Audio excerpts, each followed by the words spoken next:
Okay, tonight I'm looking at the Jupiter, which is somewhere there. You can see above the tube. With two 3.5mm eyepieces. This is a Pentax XW 3.5mm, and this is the SkyWatcher 3.5mm. Both of them 70 degrees field of view. This is the shape of the eye lens. Okay, what you want to hear from me? I paid £60, £70 for this, and £249 for this. Which one is better? I think they're both equal, but this one, cheaper one, actually is better. It gives a crisper, sharper view. I see a lot of moderators in this kind of, forums, like Stargazers Lounge and others, recommend this. Now I'm coming to the conclusion, probably there have been recommendations are misleading. I don't know what is in it for them. Probably they receive something in return for promoting something more expensive. I cannot understand. This is inferior to this. Both 70 degrees, both 3.5mm. The price difference is 7 times. This 6 times, yeah, around 6 times.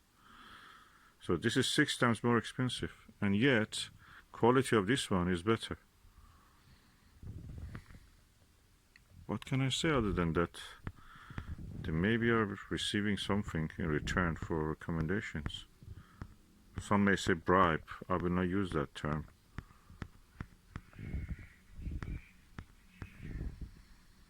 I can see the main Jupiter belts, but with this one I can see the blue patches, blue clouds in the Jupiter belts.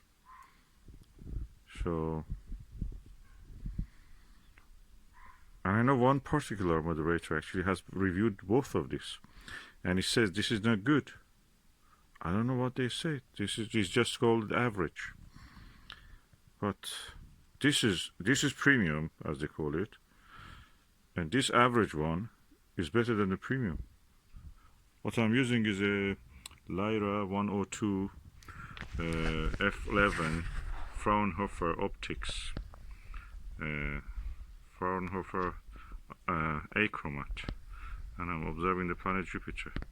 It's practically there is no, because it's a Fraunhofer style long focal length, f11, focal ratio is 11. There is no chromatic aberration, minimal. So there should not really be that different in the quality of the, color representation, sharpness, everything. This is superior. 70, 60 pounds, and that is 249 pounds.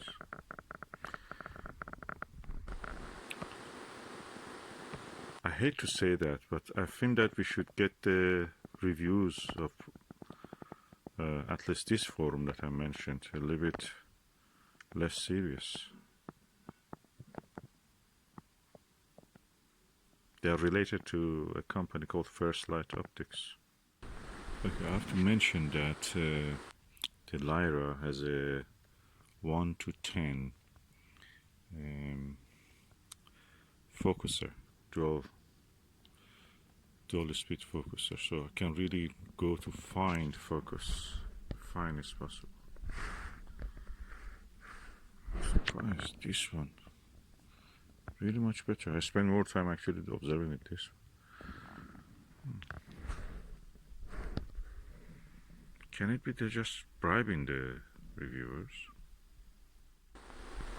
I mean, bribing them to promote the more expensive items so they get a more higher percentage of a sale. For example, the margin interest, the profit on this one, which is 60 to 70 pound, probably is 5, 10, I don't know, 15 pound. With this one, probably is 50 pound of it. I saw in Japan they sell you this one for 200 pound. So they make a profit yet. I mean, they send you here, so you can order it, and they send you. And there is not much custom duty on that. Strange. We have been cheated as if in Britain. It's the most expensive country. Okay, this Lyra telescope, I'm just fascinated by it. It's made in China, and I think the Chinese made this to say that, look, this is what we can do. It's a superb telescope. It's better than any other telescope that I've ever used.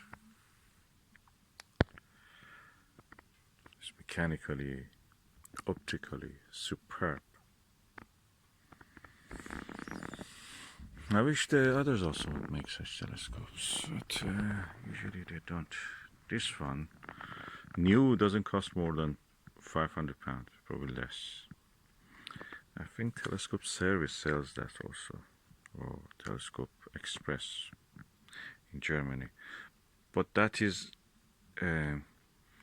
Telescope Service label. This is Lyra version of it. The same telescope, just Lyra, and it has a dual speed Cry-Ford focus, very sharp, and everything's superb. Everything. You cannot fault this telescope. And it has a retractable dew shield, and the cap also has a central knob that you can actually hold it and just turn it over, tighten it up or remove it. It's really superb telescope.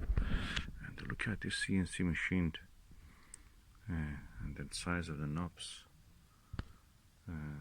rings and screws.